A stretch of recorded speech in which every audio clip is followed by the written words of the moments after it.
L'éditeur Gutenberg qui est arrivé avec la nouvelle mise à jour WordPress.5 va-t-il tuer les page builders? Est-il compatible d'ailleurs avec Elementor? C'est des questions auxquelles on va essayer de répondre aujourd'hui dans ce Top Chrono. Bonjour, je suis Vincent-Marie de WP Market et je fais des tutos WordPress. Je publie régulièrement, alors pour ne manquer aucune vidéo, pensez à cliquer sur le bouton d'abonnement puis sur la petite cloche. Commençons.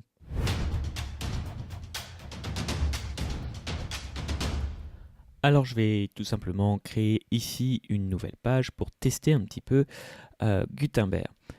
Donc ce qui est sympa avec Gutenberg, c'est qu'ici je vais prendre du texte HTML, tout simplement, du lorem ipsum, et après avoir donné ici le nom de ma page, donc ici c'est bien le nom de la page, hop, je vais ici pouvoir commencer à écrire. Et si je fais un copier-coller, il va aller respecter toute la nomenclature ici de titre, de paragraphe. Alors je vais sauvegarder pendant que je vous montre, parce que mon PC est un petit peu lent, donc autant optimiser le temps. Donc vous voyez ici, il a bien respecté à chaque fois paragraphe 2, enfin, pardon, titre 2, paragraphe 2. Donc ça c'est plutôt cool. J'ai la possibilité également, un truc que j'aime bien sur Gutenberg, ici j'ai la possibilité d'aller par exemple mettre en mode plein écran. Je vais dézoomer. Je peux également ici avoir voilà, des petits agencements qui sont plutôt bien pensés, je trouve, franchement. Et voilà, là, si j'enlève la barre d'outils supérieure, je vais me retrouver avec du coup une barre d'outils proche de mon bloc, ce que moi personnellement je préfère, où je peux même aller modifier du coup directement ici l'apparence. Bon, on va, maintenant que c'est enregistré, je réenregistre, on ne sait jamais, je vais aller modifier ceci avec Elementor, voir un petit peu ce qui se passe. La philosophie derrière, c'est que Gutenberg, c'est une bonne chose au sens où c'est fait vraiment pour, comment dirais-je, pour vous permettre de modifier pour l'instant en tout cas du contenu. Et du coup, ce que va faire Elementor, c'est qu'il va vous mettre le contenu que vous avez déjà créé, donc plutôt vos articles et vos pages. On ne va pas créer un site complet, en tout cas pas pour l'instant avec Gutenberg. Donc vos articles et vos pages, Elementor va vous le mettre dans ce qu'on va voir ici, à savoir un petit paragraphe. Et on voit qu'en fait, c'est un module qui s'appelle éditeur de texte. Donc ici, j'ai la main pour pouvoir modifier ce que je souhaite. Et si vous voulez le faire à la mode Elementor, vous pouvez très bien ici insérer un nouveau paragraphe, para 2, sélectionner comme ça, et d'ici vous allez, ce qu'on retrouve un petit peu sur Elementor, pouvoir dire ça c'est un, par exemple, euh, un, un titre de paragraphe, pardon, de niveau 2. Et autre chose que j'aime bien avec Elementor aussi, c'est que pareil, vous avez soit ici la possibilité d'utiliser l'éditeur, soit ici la possibilité en double-cliquant directement de mettre par exemple en gras. Donc c'est assez rapide. Là, je vais aller publier cette page. Alors, la question qui tue, c'est que maintenant, si j'ai modifié ici, est-ce que j'ai réaccès, est-ce que je peux switcher d'un endroit à l'autre? Alors, on va essayer de voir ça dans modifier la page. Donc, il faut quand même savoir que soit vous allez utiliser, même si vous avez vu que c'est compatible, en tout cas en premier abord, on peut réutiliser du texte qu'on a créé dans Gutenberg avec Elementor. Ici quand même, il me dit que ça a été créé avec, au final, la dernière version Elementor. Si je reviens ici à l'éditeur de WordPress, qu'est-ce qui se passe? Alors, je vois que comme en fait Elementor a généré du code, ici, j'ai un petit peu perdu mon texte. Mais pas complètement, c'est ça qui est intéressant, c'est-à-dire que j'ai qu'à résoudre ici le petit truc. En fait, c'est simplement des classes qui ont été ajoutées. Donc, si je reclique sur convertir en bloc, je vais pouvoir avoir tout simplement retrouvé à la mode Gutenberg tout mon contenu si je souhaite continuer d'éditer avec Gutenberg. Donc ça c'est quand même plutôt pratique. Il y en a assez peu en fait à l'heure actuelle. C'est important parce que c'est encore un petit peu nouveau, même si j'ai attendu la release de, de WordPress 5 et puis 2-3 mises à jour release, donc 2-3 mises à jour d'Elementor. J'ai un petit peu attendu, mais ça reste assez nouveau. Donc il faut laisser le temps encore peut-être aux développeurs d'implémenter ça. Tiens, c'est intéressant ici ce qui se passe. Alors j'ai fait beaucoup de tests avant de lancer cette vidéo, hein, vraiment dans tous les sens. J'ai été un petit peu loin, mais voilà, vous voyez que ça je l'avais pas encore vu, donc preuve que ici j'ai bien un paragraphe et là il me l'a considéré comme étant un paragraphe. Donc c'est assez étonnant. Euh, une chose qui est quand même intéressante également, je trouve, c'est que tiens, je vais retourner dans Elementor cette fois. J'ai pas modifié ici. Voilà. C'est que si jamais vous construisez une page depuis Elementor, toujours en respectant le fait que vous faites un article et rien d'autre, et que cet article, vous le faites de façon simple, avec pas énormément de contenu quand même, hein. Si vous faites votre article depuis Elementor, vous avez la possibilité de le reconvertir derrière avec Gutenberg. Donc ça, c'est assez intéressant, on va voir comment on peut réaliser ça. Donc, par exemple ici, si je sélectionne tout ce contenu, voilà, je vais l'enlever carrément. Voilà. Alors je vais le recopier-coller ici, hein. C'est un petit peu idiot, mais juste pour vous montrer qu'ici, je vais partir tout simplement d'un contenu un petit peu nouveau, hein. Je vais mettre à jour.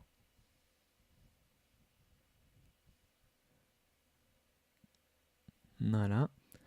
Et je vais directement aller afficher mon article pour ensuite le modifier la page. Donc là, on dit qu'on part vraiment d'un contenu créé avec Elementor. Et uniquement, ça c'est important, hein, vous n'avez ajouté qu'un seul bloc, vous n'avez ajouté que le bloc d'éditeur de texte. Donc ici, ce qui se passe, c'est que, vous voyez, là, j'ai lance Gutenberg du coup pour la première fois, entre guillemets, hein, puisque j'ai créé tout mon contenu depuis Elementor, et pour l'instant, il est comme ça. Un petit peu comme sur Elementor d'ailleurs, hein. Un seul bloc avec tout mon contenu. Regardez, ce qui est intéressant, c'est qu'ici, si je clique ici, là, en plus d'options, j'ai la possibilité de convertir en bloc. Et là, pareil, je retrouve mes blocs à la Gutenberg. Donc vous voyez déjà, c'est pas encore parfait, mais c'est déjà beaucoup mieux que d'autres page builders qui vous disent simplement t'as commencé sur Elementor, continue sur Elementor, ou t'as commencé sur tel éditeur, donc Gutenberg, continue dessus, et rien d'autre. Là, on a déjà un petit peu plus de possibilités.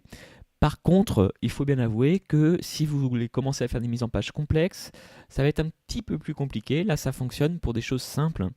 Et puis attention, parce que si vous allez trop loin, ça risque de bugger quand même, hein.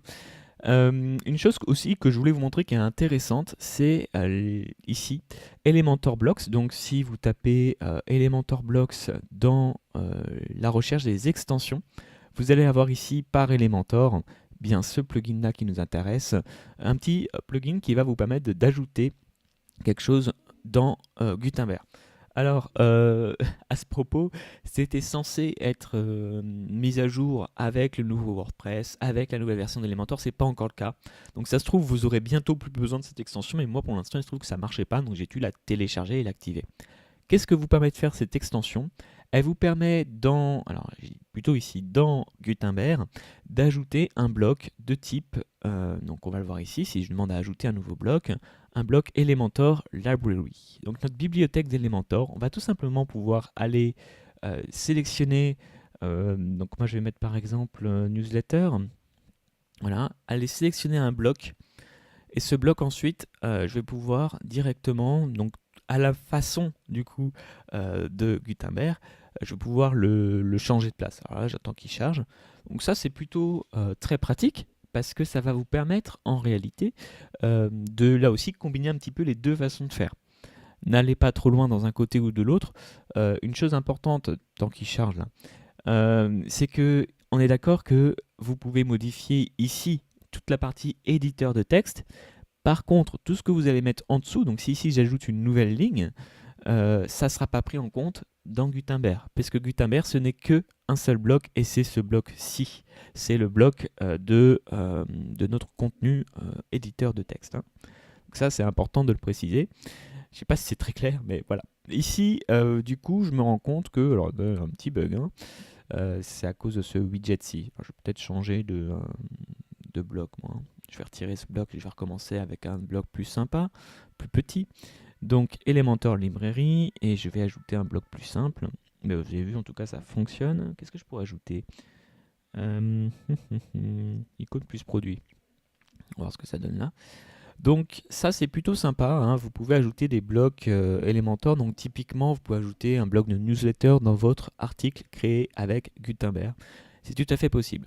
Donc, pour essayer de répondre à cette question, qui au final est une question importante, est-ce que ça va tuer du coup Elementor? Non, parce que en fait Elementor restera, si vous voulez, l'endroit où vous allez construire tout votre site et vous allez pouvoir surtout designer, parce que Gutenberg est une approche assez simpliste, mais qui n'est pas mauvaise en soi. Moi je trouve que c'est une très bonne nouvelle. Ça veut dire que on familiarise, on développe, c'est quoi le mot? On démocratise, c'est ça que je voulais dire. On démocratise l'usage du glisser-déposer dans tout WordPress, et ça c'est génial. Par contre, je trouve qu'un écosystème développé par un éditeur depuis très longtemps, aussi riche qu'Elementor, avec des plugins tierces et soutenu par une grosse communauté, restera toujours plus poussé pour les gens qui veulent aller plus loin niveau design. Donc c'est pas pour moi une concurrence. Attention, dans Gutenberg, peut-être qu'un jour on pourra créer tout notre site web, il y a déjà des choses qui existent. Ça ne sera pas pour tout de suite, parce que c'est WordPress, donc il faut le temps que tout le monde s'habitue, que l'écosystème s'habitue à cette nouvelle chose. Et comme c'est WordPress, il y a des questions beaucoup plus complexes d'intégration, de compatibilité. Donc ça prendra du temps, forcément. Dès qu'on touche au cœur d'un CMS, hein, c'est beaucoup plus lent. Par contre, du coup, ça veut dire que ici, en continuant d'utiliser Elementor, vous avez en fait une petite longueur d'avance si vous voulez toujours continuer d'utiliser des mises en page particulières que vous ne retrouverez pas forcément dans les blocs, et même surtout avoir la main sur votre design. Alors ici d'ailleurs, si je veux remodifier à la mode Elementor, c'est possible, et c'est fait de façon relativement intelligente, c'est-à-dire qu'ici dans Elementor Library, j'ai bien ici le modèle que j'ai sélectionné, et je vais pouvoir tout simplement éditer ce template avec Elementor. Donc voilà, si là je clique, je vais pouvoir directement modifier ce template avec Elementor. Donc voilà ce que je voulais dire un petit peu.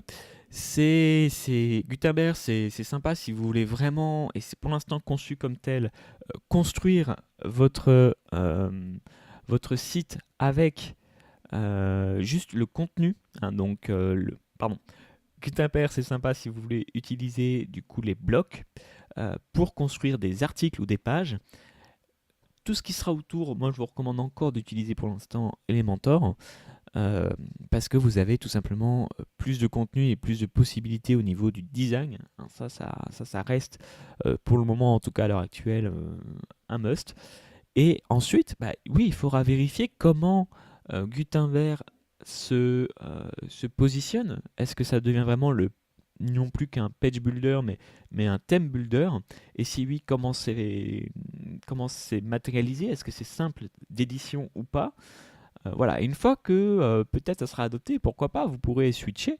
Ça ne sera pas pour tout de suite, ça c'est clair. Il faut encore attendre un petit peu. Donc moi je pense que cette intégration qu'a fait Elementor avec Gutenberg, elle est réellement à ses débuts, mais elle est déjà plus avancée que chez d'autres theme builders. Et page builder, donc c'est une bonne chose. C'est bien que Elementor aille dans ce sens-là.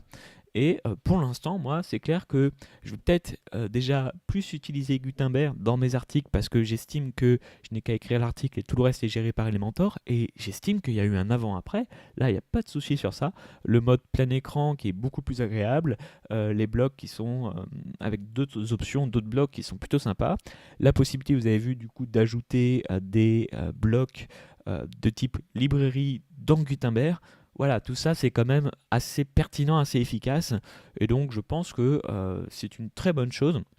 Il ne faut pas du tout le voir comme une concurrence, et vraiment, voilà, si Elementor continue d'intégrer encore mieux, et si Gutenberg, lui, de son côté, essaye aussi de donner plus de possibilités de design, voilà, franchement, on va gagner sur tous les tableaux, donc c'est vraiment une très bonne chose. Voilà, j'espère que cette vidéo vous aura plu.